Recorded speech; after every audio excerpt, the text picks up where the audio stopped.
Tha, nëse ëndra është e vërtet, 3 njerëz të mëdhenj do varrosen në dhomën ku ti ke parë që zbritën hënën. Dhe vetë pejgamberi a.s. i ka pas komentu, po jo si Jusufi a.s. Tregohet i erë në tek me profetin tonë që pa i ëndër, mund të themi ëndër e frikshme ose ëndër e cila tregonte jo gjë të mirë, sikur u bë një kurban, sikur mburoja jo sy dhe sikur u plagos. Dhe ja tha shokët. Ebu Bekri tha, ato komentoju në dërgumin e Zotit. Tha, komentoje, si te sot dhe shokët sa si kishin, se është vetëm ti komenton ëndër. Tha, unë mendoj që lufta që kemi përpara do ta humbim. Disa nga shokët tonë më të shtrenjtë do vdesin, edhe një nga familja jote do vdesin bashkë.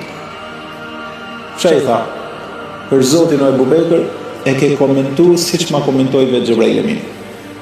Pra, nga sahabët, vetë Ebu Bekri komenton të ëndrat mirë dhe qartë. Për shembull, i tregohet që Aisheja i tha, kam parë tha sikur 3 hëna të plota erdhën nga qielli dhe ranë në prerin tim. Ku ishe, i tha? Isha në shtëpinë time, aty ku jetonte Aisheja. Tha, nëse ëndra është e vërtet, 3 njerëz të mëdhenj do varrosen në dhomën ku ti ke parë që zbritën hënën.